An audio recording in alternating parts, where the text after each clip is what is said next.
चलिए फ्रेंड्स, हम लोग पढ़ रहे हैं मैकेनिकल प्रॉपर्टीज ऑफ फ्लूइड्स का सेकंड लेक्चर, और इसमें हम पढ़ रहे हैं आर्टिकल नंबर 10.2.1 यानी पास्कल्स लॉ। काफी अच्छा सवाल है डिस्कशन, ये न्यूमेरिकल्स में काम आता है। थोड़ी सी थियोरी पढ़ लेते हैं, काम केवल कंक्लूजन आता है। कहता है French scientist Pascal observed that the pressure the fluid at rest the same at all points if they are in the same height. ये एक लाइन हम पास्ट ऑफ देके शुरू से लिख देते हैं, इसका डिस्कशन तो बाद में करते रहेंगे। तो लिखिए, pressure in a fluid at rest, pressure in a fluid at rest is same at all points, is same as at all points if they are at same height, if they are at same height in same container, if they are at same height in same container। एक ही बर्तन है और उसमें same height है। बड़े काम की बात है कि ये तो इसमें फ्लूइड भरी हुई है और ये पॉइंट ए है, ये बी है, ये सी है और ये सेम हाइट पर है। तो pressure at A is equal to pressure at B is equal to pressure at C. हाँ, ये लाइन हमें क्वेश्चन सॉल्व करने में मदद करेगी, इसलिए लाइन पे मैंने 5 स्टार दिए। सेम हाइट पर प्रेशर सेम रहता है। शर्त ये है कि एट रेस्ट को हाईलाइट करिए या अलग से लिख दीजिए। नंबर 1 लिख दीजिए, the fluid should be at rest, fluid should be at rest। और number 2, the liquid should be same throughout, liquid same होनी चाहिए। ये बात और थोड़ा आगे चल के क्लियर होगी, लिक्विड सेम होनी चाहिए। और नंबर 3,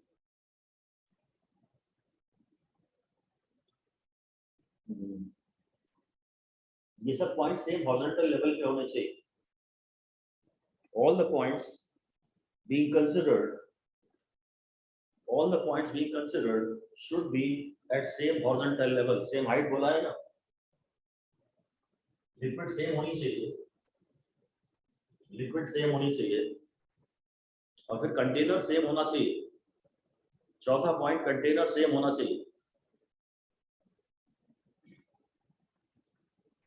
ये पॉइंट अभी और क्लियर होता जाएगा हमें, पर हाँ अल्टीमेटली शायद केवल यही बात काम की है। सेम हॉरिजॉन्टल लेवल पर सेम लिक्विड में प्रेशर हर जगह सेम होता है, अगर वह फ्लूइड कॉलम रेस्ट पर है तो। बहुत ही इंपॉर्टेंट है। इसने एक सिंपल मेथड से डेमोन्स्ट्रेट तो किया है। हम इसके प्रूफ में कोई बहुत ज्यादा इंटरेस्टेड तो नहीं है, तो चलिए पढ़ लेते हैं। उसने प्रूफ ऑफ पास्कल्स लॉ दिया है, पास्कल्स लॉ का प्रूफ दिया है। ये कंटेनर है, कंटेनर में लिक्विड भरी है और A B C D E F एक element of interior of a fluid at rest है। ये रेस्ट पर है, ये फ्लूइड कॉलम है जो रेस्ट पर है, और यहाँ कोई एक एलिमेंट कंसीडर कर लीजिए। बस हम तो ऐसे ए बी सी ही कह देते हैं, पूरा सॉलिड 3D में तो मैं इमेजिन करवा नहीं रहा उसको। The proof of Pascal's law is an element of the interior of fluid at rest. This element is in the form of a right angle prism. मैंने तो उसे ट्रायंगल ही दिखा दिया है। The element is small so that the effect of gravity can be ignored। ठीक है, बहुत छोटा एलिमेंट लिया है और ज़्यादा फर्क नहीं है, सिंपलीफाइड डिस्कशन है, तो उसने कुछ ग्रेविटी को इग्नोर कर दिया है। But it has been enlarged for the sake of clarity के लिए उसने बढ़ा दिया।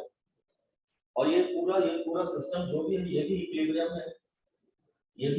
है, तो यहाँ से फोर्स आ रहा है, यहाँ से फोर्स आ रहा है और यहाँ से फोर्स आ रहा है, और इस सबके बावजूद भी ये एलिमेंट रेस्ट पर है।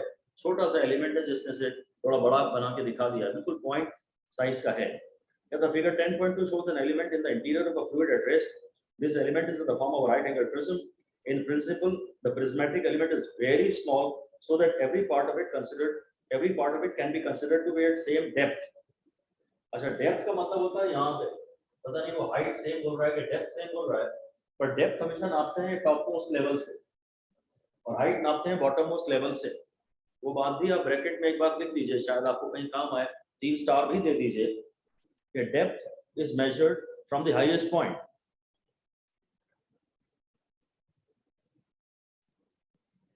DEPTS, depth is measured from the topmost point, while height is measured from the bottommost point। Depth is measured from highest point, while height is measured from the bottommost point. But for clarity, we have enlarged this element. The force on this element are those exerted by the rest of the fluid, and they must be normal to the surfaces of the elements discussed above. यहाँ जो force आ रहा है इतनी liquid के कारण, इतने सारे liquid के कारण यहाँ जो फोर्स आ रहा है वो ऐसे आ रहा है, इसके कारण जो फोर्स आ रहा है वो ऐसे आ रहा है, और इसके कारण जो फोर्स आ रहा है वो ऐसे आ रहा है। हमें तो मालूम है लिक्विड में जो भी फोर्स आता है वो किसी भी एलिमेंट के राइट एंगल्स पे आता है, ठीक है। Thus the fluid exerts pressure, ये सब on this element or area corresponding to the normal forces। ये जो डेरिवेशन है ये बिल्कुल भी काम का नहीं है।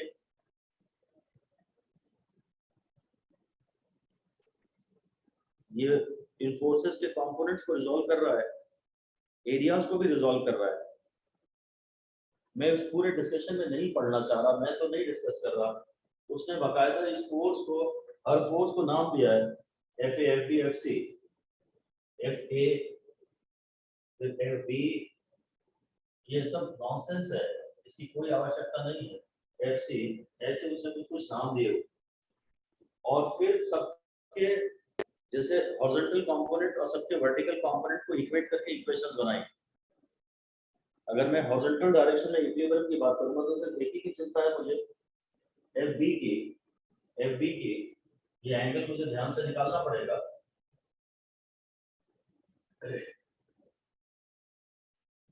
ये थीटा, ये एंगल अगर थीटा है, ये एंगल अगर थीटा है तो ये 90 है, और ये 90 माइनस थीटा है तो ये थीटा है, तो ये थीटा है। तो एफ बी का cos थीटा जो आएगा ना वो एफ ए से बैलेंस होगा। एफ बी का जो cos थीटा आएगा वो एफ ए से बैलेंस हो रहा है। मतलब आप क्या करो, एक बार वर्टिकल इक्विलिब्रियम अगर करना ही है तो कर लो, बाकी कोई मतलब नहीं है। कंक्लूजन हमारे पास ऑलरेडी आ चुका है। वो हॉरिजॉन्टल इक्विलिब्रियम की कंडीशन लगा रहा है, एक ये हॉरिजॉन्टल फोर्स है और हॉरिजॉन्टल फोर्स इसका एक कंपोनेंट है। अगर मैं हॉरिजॉन्टल इक्विलिब्रियम की बात करूं तो हॉरिजॉन्टल डायरेक्शन में एफ सी है, और ये एफ बी का कॉस तो यहाँ आ रहा है, एफ बी का साइन यहाँ आएगा, इसी को एफ बी साइन थीटा। अगर वर्टिकल इक्विलिब्रियम की बात करूं तो एफ ए एक फोर्स ऊपर है और एक फोर्स नीचे आ रहा है, एफ बी का कॉस थीटा, ऐसा कुछ आ रहा है। अच्छा, एरियाज भी जो है, एरियाज के भी कंपोनेंट लेने पड़ेंगे आपको। ये अगर एरिया है ना, ये एरिया, तो ए बी, ये अगर इस एरिया को मैं ए बी कह रहा हूँ, इस एरिया को अगर मैं ए बी कह रहा हूँ तो ये हाइपोटेन्यूज है, इसका cos थीटा ये BC आ जाएगा।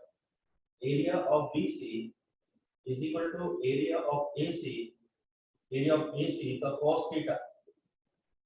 ये हाइपोटेन्यूज है, ये ट्रायंगल का बेस है। और ऐसे ही जो एरिया ऑफ AB है ना, एरिया ऑफ जो AB है वो आ जाएगा ये AC के एरिया का सामने परपेंडिकुलर साइन थीटा। अब अपना अपना आप प्रेशर निकालना चाहते हैं, अपना अपना फोर्स और अपना अपना एरिया कर दीजिए, तो आपके पास फाइनली ये आ जाएगा, pressure at A is equal to pressure at B is equal to pressure at C। This derivation is not important और हम इसे दोबारा बिल्कुल कभी नहीं देखेंगे। उसने कुछ तो भी दिमाग लगा के ये कोशिश किया है, और हम सिर्फ कंक्लूजन पे ध्यान दे रहे हैं। डेरिवेशन को बिल्कुल मत पढ़िएगा, केवल हाँ इन पर आधारित, कॉन्सेप्ट पर आधारित न्यूमेरिकल कीजिएगा। कॉन्सेप्ट ये है कि सेम फ्लूइड में सेम हॉरिजॉन्टल लेवल पर अगर फ्लूइड रेस्ट पे है तो सभी पॉइंट्स पे प्रेशर सेम रहता है। सेम कंटेनर हो, सेम हाइट हो, सेम लिक्विड हो, लिक्विड रेस्ट पर हो, तो प्रेशर सेम रहता है। उल्टा चल के बोले तो भाई प्रेशर सेम रहता है तो सब डायरेक्शन से फोर्स सेम आता है, और फोर्स सेम आता है तभी कोई भी बॉडी इक्विलिब्रियम में आ लेती है। किसी भी बॉडी को अगर आप वहां सस्पेंड करेंगे, छोटी सी बॉडी को, तो वो इक्विलिब्रियम में रह लेगी, क्योंकि सभी डायरेक्शन से प्रेशर सेम है, सेम हॉरिजॉन्टल लेवल पर। बस ठीक है, हम इस कंक्लूजन को यूज करके आगे चल रहे हैं। The hence pressure exerted is same in all directions in a fluid at rest।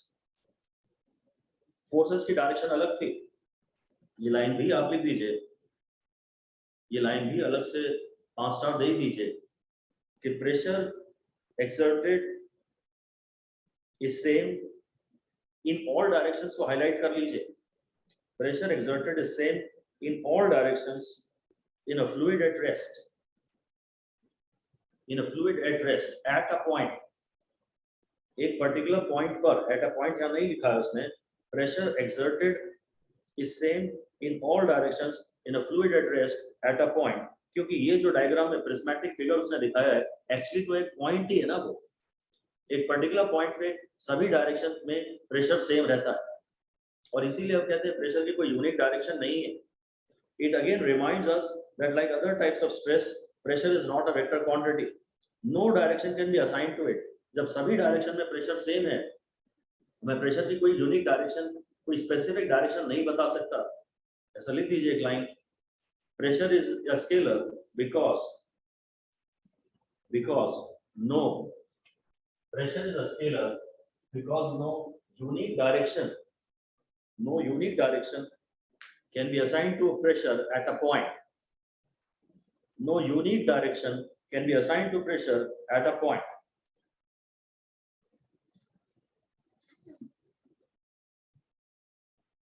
फिर वो एक बात और कह रहा है कि force against any area within a fluid at rest and under pressure is normal to the area regardless of the orientation of the area. कहता है फोर्स की डायरेक्शन जब आप मार्क करेंगे ना, तो फोर्स की डायरेक्शन आप हमेशा अगर इस एरिया पे मार्क कर रहे हैं तो इस एरिया के राइट एंगल्स पे लाएंगे, इस एरिया पे मार्क कर रहे हैं तो इस एरिया के राइट एंगल्स पे लाएंगे, और इस एरिया पे मार्क कर रहे हैं तो इस एरिया के राइट एंगल्स पे लाएंगे।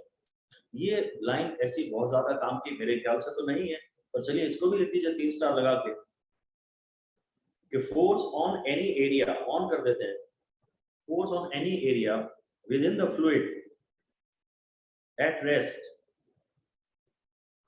With in the fluid at rest is marked normal to the area. Force हमेशा एरिया के राइट एंगल्स पे मार्क किया जाता है, फोर्स हमेशा एरिया के राइट एंगल्स पे मार्क किया जाता है। और चलिए ये भी लिख ही दीजिए, ब्रैकेट में लिख सकते हैं चाहे तो, कि regardless of the orientation of the area, area ऐसा हो या ऐसा हो या ऐसा हो, बस जो एरिया है उसके राइट एंगल्स पे फोर्स ला के लगा दीजिए।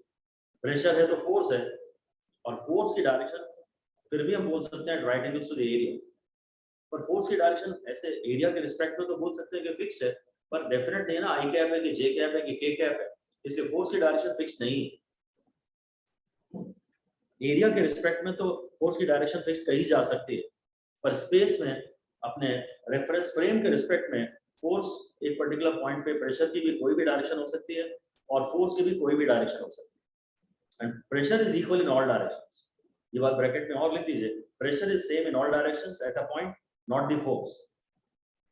प्रेशर तो सभी डायरेक्शंस में एक पर्टिकुलर पॉइंट पे, ऑफ कोर्स मैं फ्लूइड कॉलम एट रेस्ट की ही बात कर रहा हूं, pressure is same at all points but not the force. वो बात यहाँ एनसीईआरटी ने भी कहीं पढ़ाई तो नहीं है, पर प्रेशर को सेम बोला है, बस इतना काफी। फोर्स हम आगे पढ़ लेंगे कि फोर्स सेम नहीं है, मतलब वो तो एरिया पे डिपेंड करता है। प्रेशर का फॉर्मूला है फोर्स अपॉन एरिया, तो फोर्स का फॉर्मूला है प्रेशर इनटू एरिया। अब प्रेशर तो हर डायरेक्शन में सेम है, तो फोर्स एरिया पे डिपेंड करेगा, ज्यादा बड़े एरिया पे फिर फोर्स ज्यादा लगेगा, प्रेशर सेम है।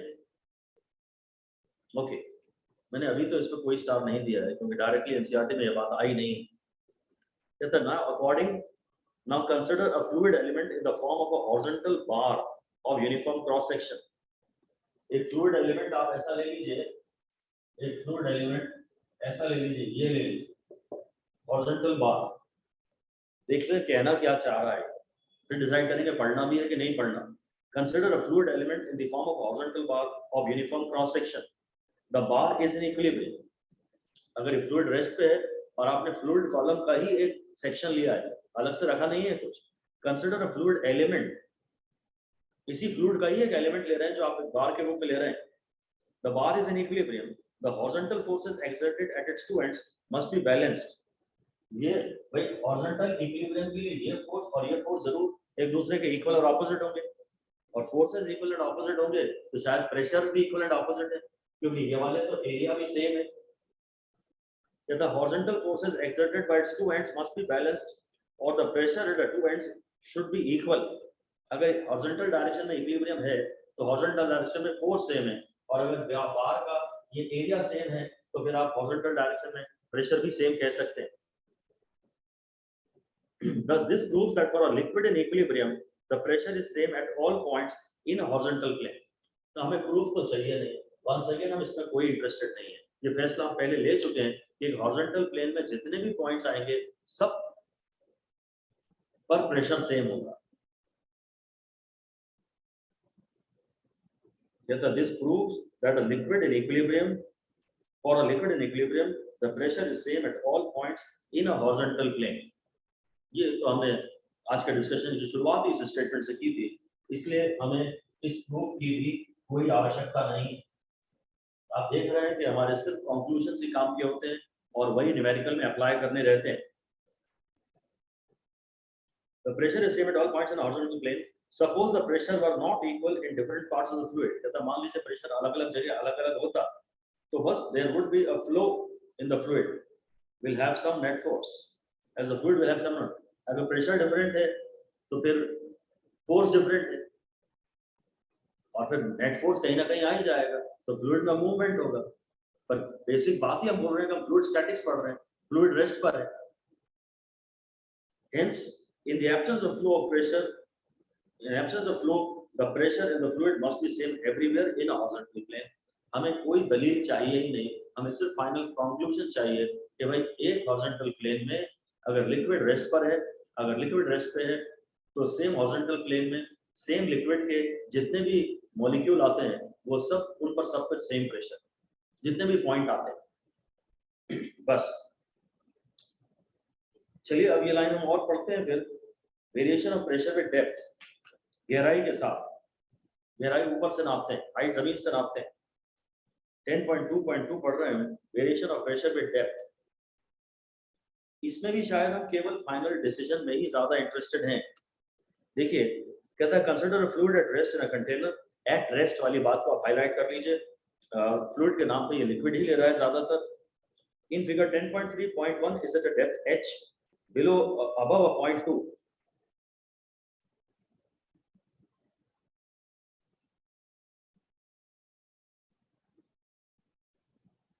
In a point 1 is at a height h above point 2. height ठीक है, मेरे को ऐसा कुछ डायग्राम से दिया है.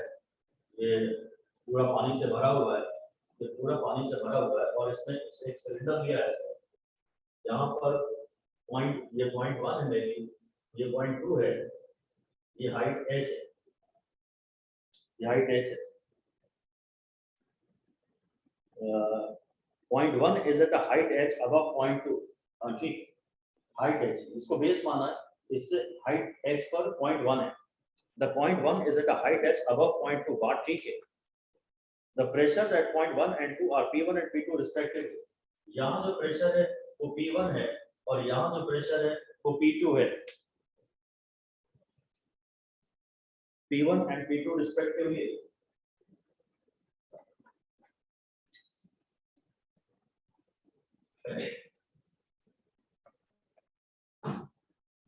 Consider a cylindrical element of a fluid having area of base A and height h. यहाँ पे एक cylindrical element ले लीजिए और इसका एरिया इसके बेस का A ले लीजिए, इमेजिनरी सिलेंडर ले लीजिए यहाँ पे. As the fluid is at rest, the resultant horizontal forces should be zero, and the resultant vertical forces should balance the weight of the element. थोड़ा गहरा डिस्कशन तो है, हल्का सा ये डीपर डिस्कशन तो है कि हॉरिजॉन्टल इक्विलिब्रियम के लिए यहाँ जितना फोर्स है उतना यहाँ से आना चाहिए और यहाँ से जितना आना चाहिए उतना यहाँ से आना चाहिए. और वर्टिकल डायरेक्शन में मैं इक्विलिब्रियम की कंडीशन लिख के दिखा दूंगा आपको. अगेन वंस अगेन ये डिस्कशन, डेरिवेशन और डिस्कशन इंपॉर्टेंट नहीं, कोई फाइनल कंक्लूजन आएगा तो जरूर वही केवल काम का होगा. कहता है as a fluid at rest, मतलब अपन इतना ही लिख देते हैं कि since the fluid is at rest, ऐसा लिख दीजिए. Since the fluid is at rest, every element separately satisfies the condition of horizontal equilibrium. Every element separately satisfies the condition of horizontal equilibrium. Every element separately satisfies the condition of horizontal equilibrium. और फिर vertical equilibrium की भी चलिए अलग से बात करेंगे. है तो ये हॉरिजॉन्टल इक्विलिब्रियम में भी और है तो ये वर्टिकल इक्विलिब्रियम में भी, क्योंकि हॉरिजॉन्टल इक्विलिब्रियम में नहीं होता तो हॉरिजॉन्टल डायरेक्शन में भागता दौड़ता, और वर्टिकल इक्विलिब्रियम में नहीं होता तो वर्टिकल डायरेक्शन में भागता दौड़ता। तो हॉरिजॉन्टल इक्विलिब्रियम और वर्टिकल इक्विलिब्रियम को हम सेपरेटली अलग-अलग डिस्कस करेंगे। As the fluid is at rest, the resultant horizontal forces should be zero and the resultant vertical forces should balance the weight of the element. बात करूंगा अभी इस बारे में। The forces acting in the vertical direction are due to the fluid pressure at the top. यहाँ पे जो force है, top पे जो pressure force है ना, force at top, वही pressure का फॉर्मूला होता है force upon area, तो force का फॉर्मूला होता है pressure into area, ये हो गया P1A, और force at bottom जो हो गया, वो हो गया P2A। Force का फॉर्मूला होता है pressure into area. If the forces acting on a vertical direction are due to the fluid pressure at the top P1A acting downward, at the bottom P2A acting upward. If mg is the weight of the fluid of the cylinder, तो आप यहाँ पे discussion heading दे दीजिए equation for vertical equilibrium. Equation for vertical equilibrium मैं cylinder को यहाँ अलग से बना लेता हूँ। यहाँ एक फोर्स होगा P1A, यहाँ एक फोर्स होगा P2A और यहाँ एक फोर्स होगा mg। इसके अंदर जो लिक्विड कंटेंट है उसका वेट, इसके अंदर जो लिक्विड कंटेंट है उतने पोर्शन का वेट, और vertically up forces vertically up is equal two forces vertically down. Vertical equilibrium है ना, is equal two forces acting vertically down. तो यहाँ डाउन फोर्स तो एक ही है, down force P1A plus mg है, ये भी नीचे फोर्स है और ये भी नीचे फोर्स है। डाउनवर्ड फोर्सेस का sum is equal to upward forces is equal to P2A।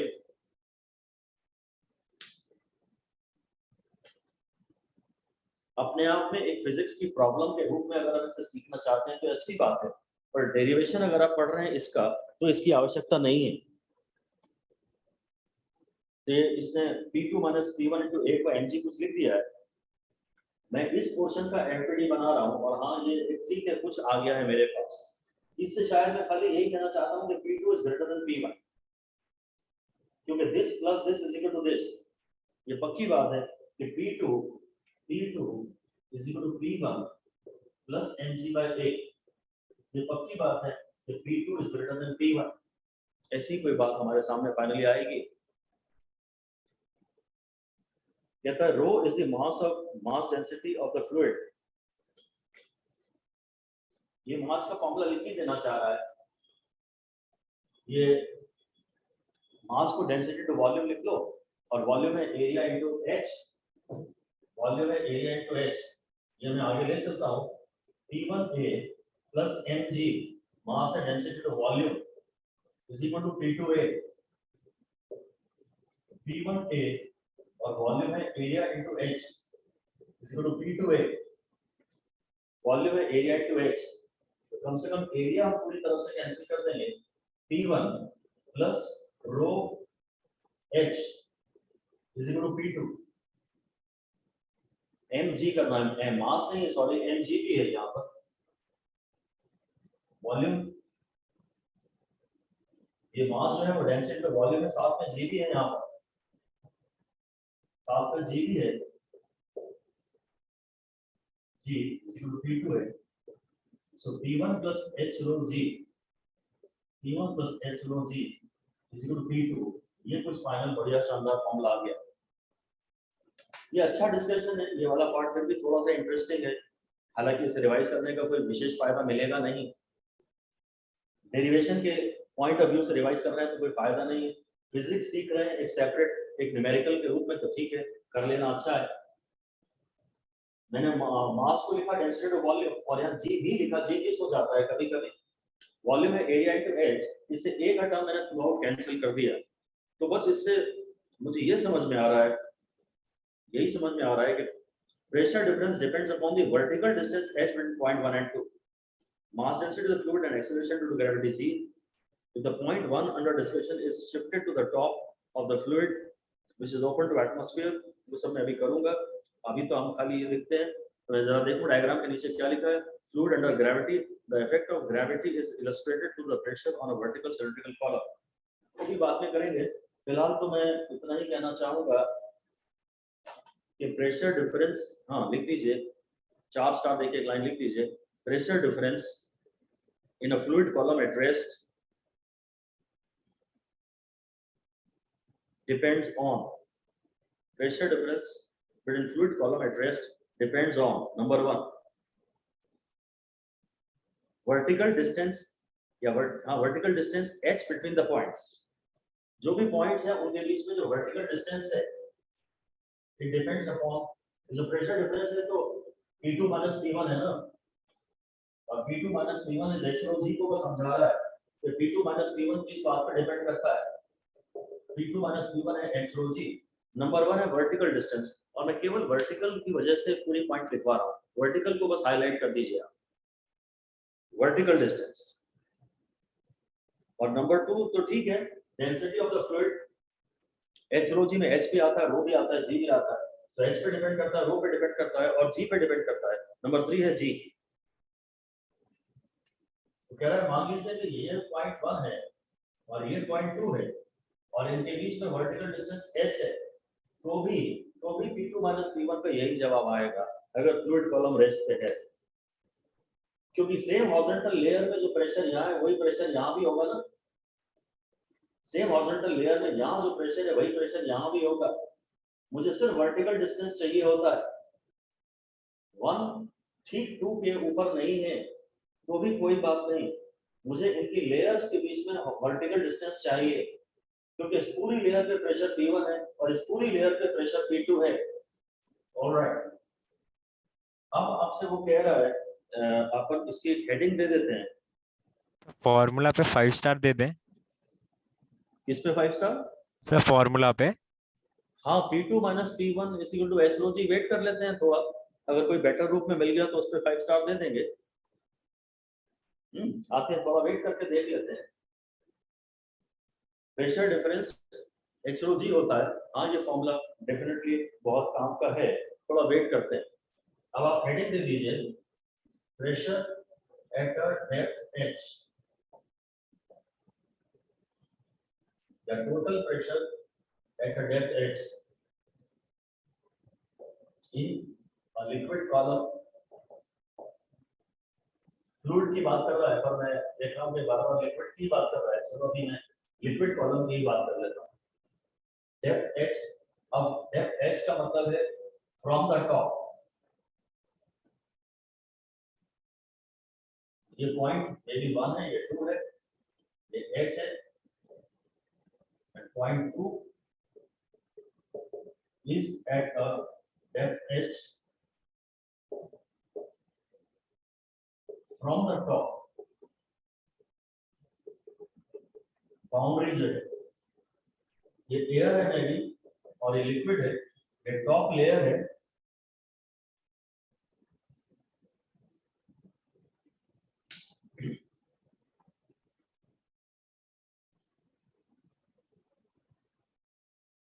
कहता है if the point 1 under discussion is shifted to the top of the fluid, point 1 को मैं यहाँ ले आया, say water which is open to atmosphere, P1 may be replaced by atmospheric pressure। अभी जो P1 है ना इस समय वो है P88, क्योंकि यहाँ पर जो एटमॉस्फेरिक प्रेशर है वही तो पानी पे काम कर रहा है, P1 जो है वो एटमॉस्फेरिक प्रेशर है, तो मेरा P2 minus P1 का फॉर्मूला h rho g था, उसमें P1 को मैं P atmosphere लिखने वाला हूँ, तो the P1 may be replaced by atmospheric pressure and we replace P2 by P। क्या था इस पॉइंट पे प्रेशर आप P लिख लीजिए, तो P is equal to P88, उल्टा हो गया, P2 P जो है प्रेशर है और P1 एटमॉस्फेरिक प्रेशर है, हाँ तो P2 is equal to P88 plus h rho g, ये बात ठीक।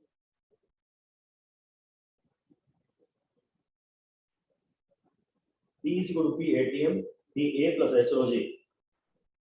भाई मैं आपको ये बताना चाहता हूँ कि डेप्थ h पे प्रेशर कितना होगा, इस पॉइंट पर जनरल प्रेशर, अब इसे P2 नहीं कह रहे, ये है डेप्थ h का जो पॉइंट है, तो यहाँ पर एटमॉस्फेयर का प्रेशर है और यहाँ पर फ्लूइड का प्रेशर है, इस पॉइंट पे टोटल प्रेशर होगा एटमॉस्फेयर का प्लस फ्लूइड कॉलम का। ये फॉर्मूला हमें डायरेक्टली इस फॉर्मूले पे हमें 5 स्टार देने हैं, इस पर 5 स्टार दे रहे हैं। इसके पहले जो पढ़ा शायद हम उस पर भी 5 स्टार दे दें, फिलहाल तो मैं खाली इस पे 5 स्टार दे रहा हूँ। और मैं आपको ये बता रहा हूँ कि अगर आप इस पॉइंट पे हैं तो यहाँ टोटल प्रेशर कितना है, इसके ऊपर जितने भी लेयर्स हैं लिक्विड की या फ्लूइड की या एटमॉस्फेयर की, उन सब का टोटल प्रेशर यहाँ पे काम करेगा। यहाँ प्रेशर है atmosphere pressure, pressure due to air column plus pressure due to water column. Total pressure, ये टोटल प्रेशर है एट अ पॉइंट। फिर से लिख लेते हैं, total pressure at a point inside a fluid column, of course at rest, is equal to atmospheric pressure plus the pressure due to height of the fluid above the point. ये इस point पे जो total pressure है वो atmosphere, इसके ऊपर कौन कौन है, इसके ऊपर एटमॉस्फेयर है और ये लिक्विड कॉलम है, तो एटमॉस्फेयर का प्रेशर प्लस लिक्विड कॉलम का प्रेशर। किसी भी पॉइंट P पे जिसकी डेप्थ h है, किसी भी पॉइंट P पे जिसकी डेप्थ h है, उस पे pressure atmospheric pressure plus h rho g है। इसके ऊपर pressure atmospheric pressure plus h rho g है। टोटल प्रेशर इस पॉइंट पे एटमॉस्फेयर का ले लीजिए और लिक्विड कॉलम का ले लीजिए। टोटल प्रेशर यहाँ पे होगा एटमॉस्फेयर का प्लस लिक्विड कॉलम का। मुझे सिर्फ इनके फाइनल कंक्लूजन्स देखने हैं, सिर्फ शॉर्ट नोट्स बनाइए, सिर्फ शॉर्ट नोट्स बनाइए और इनके फाइनल कंक्लूजन यूज करिए।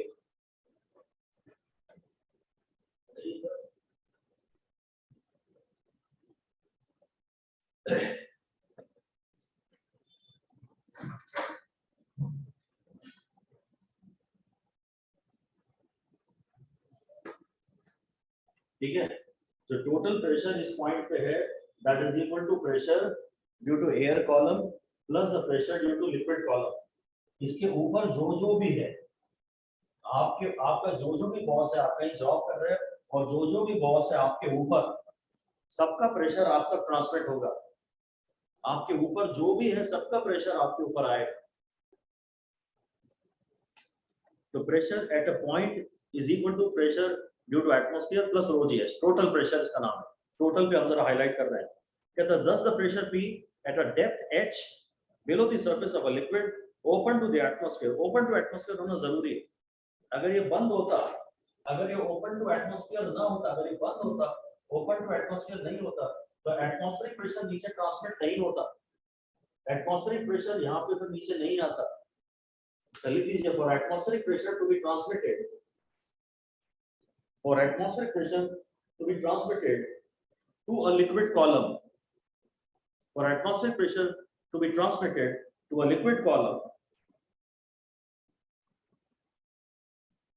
comma, it should be open to atmosphere, it should be open to atmosphere। आप अपने घर में रूम के अंदर बैठे हैं तो छत ने एटमॉस्फेयर को आपके ऊपर प्रेशर नहीं लगाने दिया, छत ने पूरे उस प्रेशर को अपने ऊपर झेल लिया। ये अलग बात है कि खिड़की जब हम खोलते हैं, दरवाजा जब खोलते हैं तो अंदर बाहर प्रेशर सेम हो जाता है, वो हम बाद में कुछ पढ़ेंगे।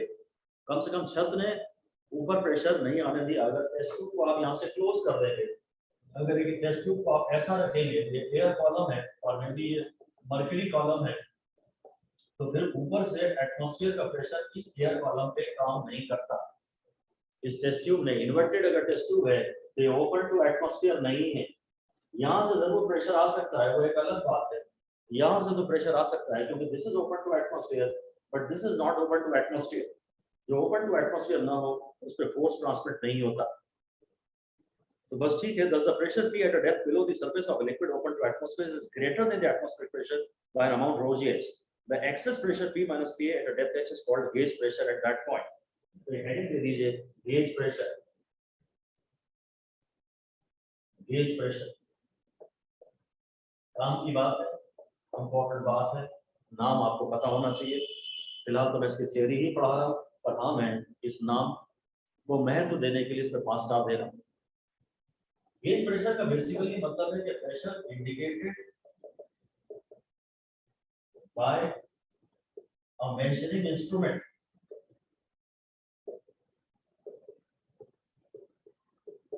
जो मेजरिंग इंस्ट्रूमेंट होता है उसी को हम लोग गेज कहते हैं।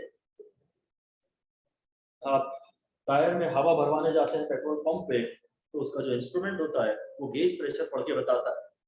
जो बीपी आप जो स्पिग्मोमैनोमीटर से आप बीपी पढ़ते हैं, कोई भी इंस्ट्रूमेंट जो रीडिंग आपको देता है वो गेज प्रेशर की देता है।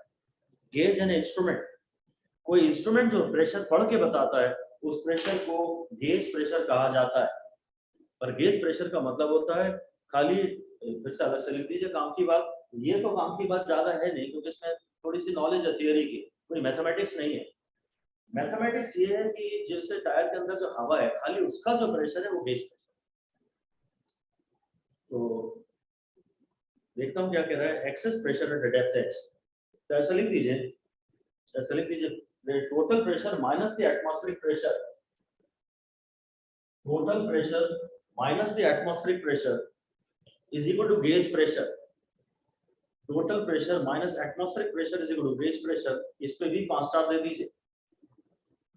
Total pressure minus atmospheric pressure is equal to gauge pressure. That is the pressure due to the fluid column alone. Pressure due to fluid column alone at a point. खाली जो भी fluid है, air या liquid, खाली उसका जो pressure है, pressure due to a fluid column alone at a point is called gauge pressure. At that point, atmosphere को माइनस कर दीजिए, खाली जिस इंस्ट्रूमेंट जिस कॉलम की आप बात कर रहे हैं खाली उस कॉलम का जो प्रेशर है उसे गेज प्रेशर कहते हैं। कहता है area of the cylinder is not appearing in the expression of the absolute pressure. Area का टर्म कैंसिल हो गया था derivation. Thus the height of the fluid column is important and not the cross sectional area or base area or the shape of the container. ये एक बात dash करके लिख दीजिए कि pressure does not depend upon shape of the container. Pressure does not depend upon the shape of the container because the term of area gets cancelled out. Because the term of area gets cancelled out in the derivation. Pressure area पे depend नहीं करता, ये line भी 4 star देने लायक है। Pressure area पे depend नहीं करता, ये लाइन 4 स्टार देने लायक है। The height of the fluid column is important, not the cross sectional area or the base area or the shape of the container. आगे लिखिए, फिर ये अब मैं नहीं लिख रहा क्योंकि मैं पहले ही 5 स्टार दे चुका हूँ। The liquid pressure is same at all points at the same horizontal level in the same depth. The result is appreciated through the example of hydrostatic paradox. हाँ, ये अब स्कूल एग्जाम के लिए काम की बात है। हाइड्रोस्टैटिक पैराडॉक्स,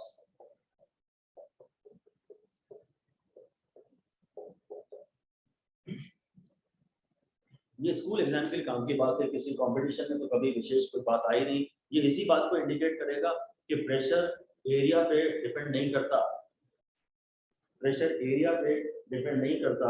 इसके इलस्ट्रेशन के लिए इसने फिगर 10.4 बनाया है।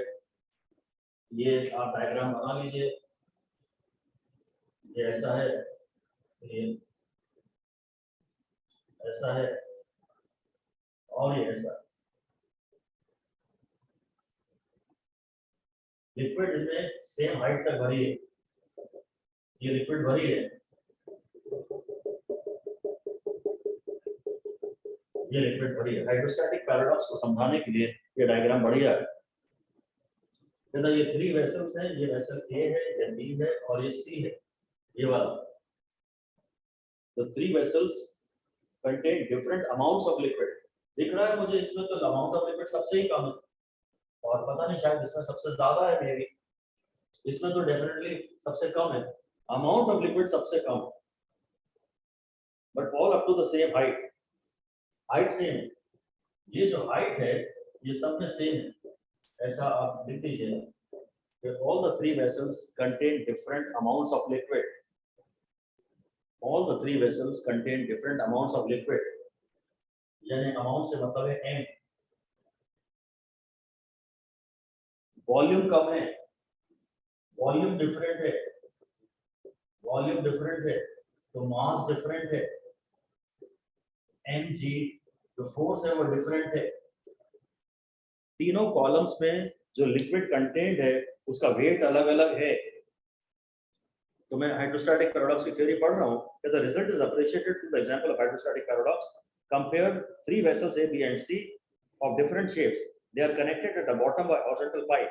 On filling with water, the level in the three vessels is same, though they hold different amount of water. Amount मतलब basically इनकी वॉल्यूम अलग अलग है, यानी मास अलग अलग है, यानी वेट अलग अलग है। This is so because water at bottom has the same pressure below each section of the level. मतलब अब ये सेम कंटेनर में है, मतलब इस फ्लूइड कॉलम को आप रेस्ट पे डालिए, बंद करिए। यहाँ से इन्होंने ओपन दिखाया है, नहीं बंद ही दिखाया है। ये फ्लूइड कॉलम रेस्ट पे है, ये पूरा कॉलम, ये फ्लूइड कॉलम एट रेस्ट है, ये पूरा फ्लूइड कॉलम रेस्ट पर है। रेस्ट पर है तो ये सारे पॉइंट सेम हॉरिजॉन्टल लेवल पे हो गए, और अगर ये सेम हॉरिजॉन्टल लेवल पे हो गए तो इनके प्रेशर सेम हो गया। ऐसे ही लिख दीजिए, इसको मैं, इस पॉइंट को मैं x कह लेता हूँ, उसको y कह लेता हूँ, उसको z कह लेता हूँ, और ऐसा लिख दीजिए points x, y and z, points x, y and z are at same horizontal level. Point x, y and z are at same horizontal level in same liquid, in same liquid। और मैं शायद इसे same container भी कह ही सकता हूँ। यहाँ तो कंटेनर सेम है ही कम से कम। ये पॉइंट x है, ये पॉइंट y है और ये पॉइंट z है।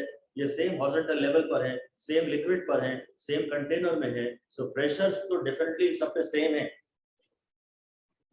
प्रेशर्स तो डिफरेंट सेम है। ये हाइड्रोस्टैटिक पैराडॉक्स है कि भाई सब में अमाउंट ऑफ लिक्विड डिफरेंट है, फिर भी प्रेशर सबका सेम है। पैराडॉक्स से हमें लगे कुछ और मैसेज कुछ और आया। हमें शायद लग तो याद आया कि यहाँ प्रेशर अल्टीमेटली एक्चुअली क्या होता है। प्रेशर, ये जो लिक्विड कॉलम है ना, अगर पढ़ाया जाए तो यूं कहा जा सकता है कि लिक्विड कॉलम का जो वेट है उसके कारण प्रेशर लगता है। ये इसी के कारण तो प्रेशर लग रहा है। तो यहाँ तो लिक्विड बहुत कम है, तो ऐसा लगता है कि यहाँ प्रेशर बहुत कम होना चाहिए। पर अगर ये लिक्विड, अगर ये यहाँ पे हाई प्रेशर होना चाहिए और यहाँ लो प्रेशर होना चाहिए, तो क्योंकि ये कनेक्टेड है तो हाई प्रेशर से लो प्रेशर तक लिक्विड बह जाती है, तब तक जब तक सब पर सेम पॉइंट पे प्रेशर नहीं आता। रीजन से मुझे कोई मतलब नहीं, मैं एक बार रीजन आपके सामने फिर बोल रहा हूँ। मान लीजिए कि लो प्रेशर का पॉइंट है और हाई प्रेशर का पॉइंट है, तो हाई प्रेशर से लो प्रेशर तक लिक्विड बह जाएगी तब तक जब तक सब पॉइंट सेम प्रेशर पे ना आ जाए। इसलिए यहाँ कनेक्टेड लिक्विड हो, अगर कनेक्टेड वेसल्स हो, तो अल्टीमेटली सेम हॉरिजॉन्टल लेवल पे प्रेशर सेम आता है। मैं आपको इसे लिखवा भी रहा हूँ। इस एक्सप्लेनेशन की हमें जरूरत नहीं है, हमें बोलना है कि यार लगता तो यहाँ ऐसा था कि जैसे यहाँ प्रेशर कम आएगा, और फाइनली सब जगह प्रेशर सेम आ रहा है। प्रेशर सेम आ रहा है इसकी गारंटी है, क्योंकि जितने भी पॉइंट की हम बात कर रहे हैं उन सब का x rho g सेम है। ऐसा लिख दीजिए, P is same at all points, P is same at all points because h rho g is same at all points। Pressure सभी पॉइंट्स पे सेम है क्योंकि h rho g सब points पे सेम है, where h is only the vertical height। Pressure केवल vertical height पे depend करता है, ये बात हमने एक बार पढ़ी थी। प्रेशर केवल वर्टिकल हाइट पे डिपेंड करता है। तो वर्टिकल हाइट अगर सेम है, तो प्रेशर सेम है। हम ये बात लिख सकते हैं, in connected vessels liquid flows from high pressure to low pressure till pressure at all points at same horizontal level।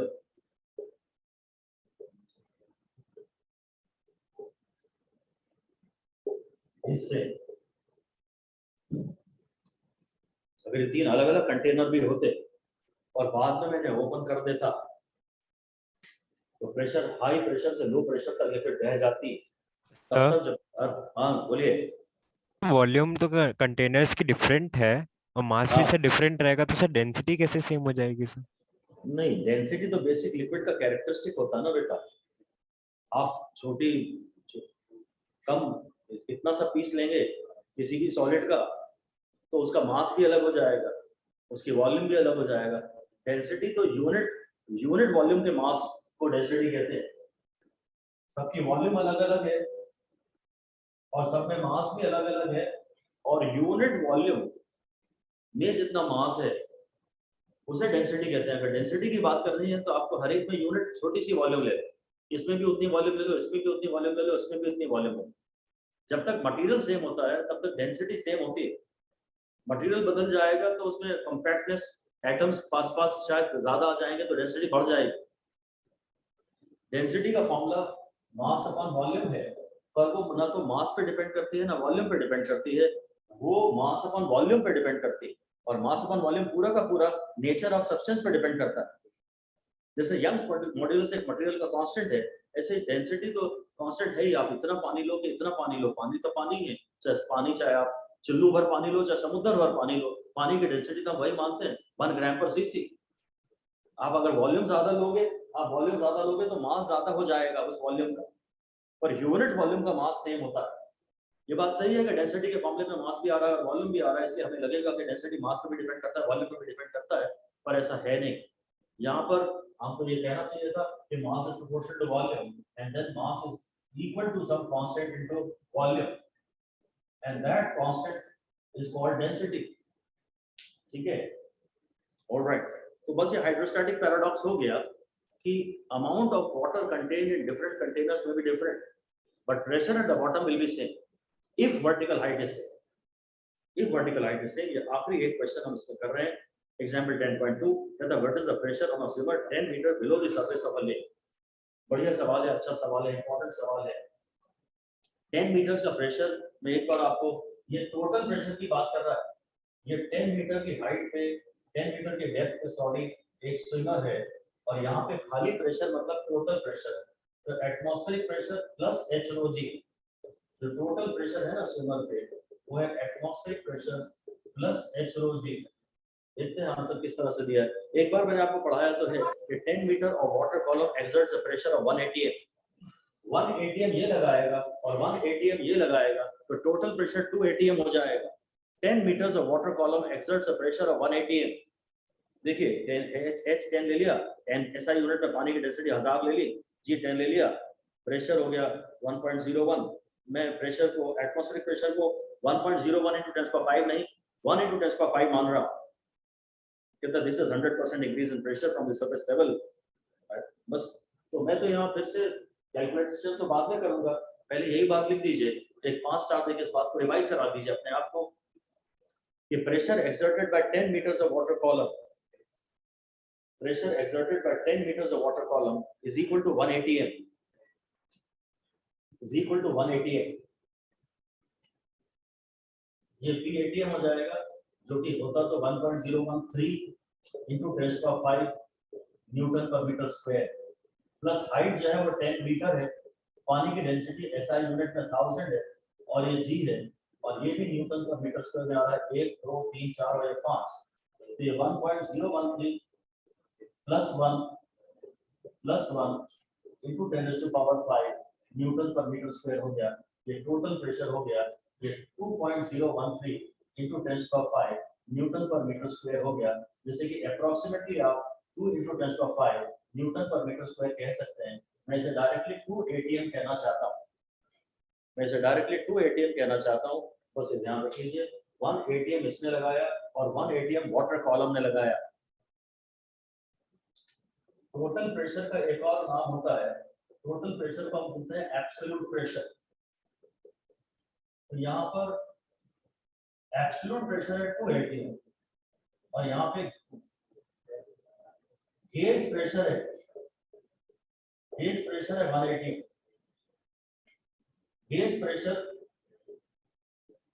is equal to pressure due to water column alone। ये आपको ये याद रखना है कि 10 मीटर वाटर कॉलम का pressure भी 1 atm के बराबर होता है।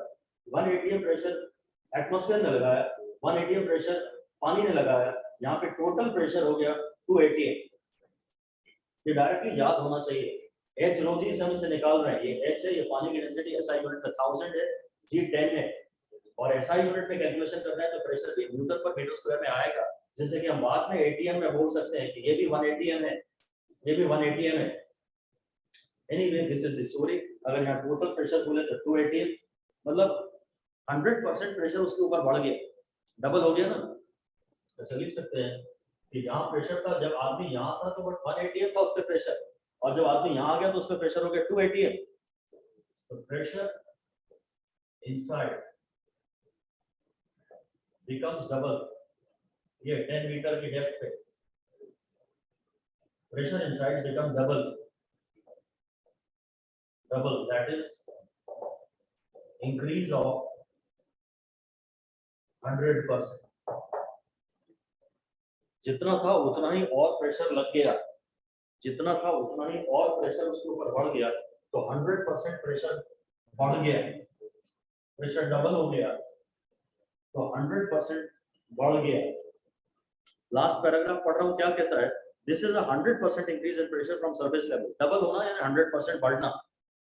At a depth of 1 kilometer, the increase in pressure is 100 atmosphere. Submarines are designed to withstand such enormous pressures. Figure 10.3 पे एक बार आइए जरा, और यहाँ देखिए 10.3 में एक अच्छी बात तो उसने की है, एक अच्छी बात तो की है कि यहाँ प्रेशर थोड़ा कम है शायद, और यहाँ प्रेशर बहुत ज्यादा है।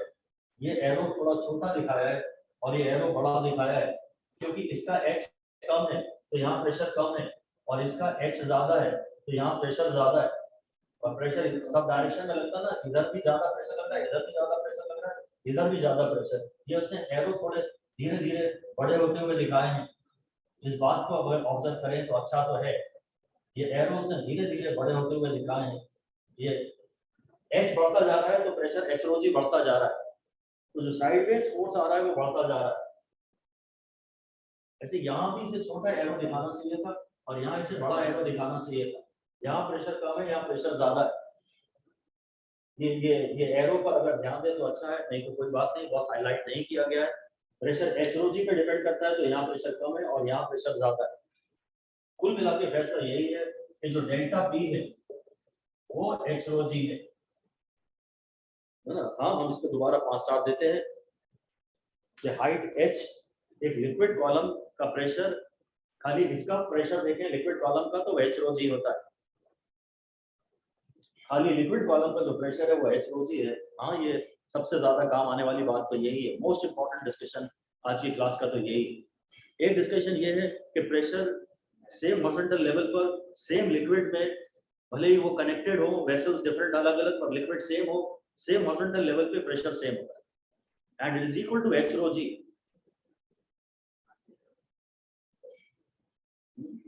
बस जो डेल्टा P है दो पॉइंट्स के बीच में, जो डेल्टा P है दो पॉइंट्स के बीच में, वो उन पॉइंट्स का H rho g है, उन पॉइंट्स का H rho g है, where H is the vertical height between those two points। That's it guys, thank you।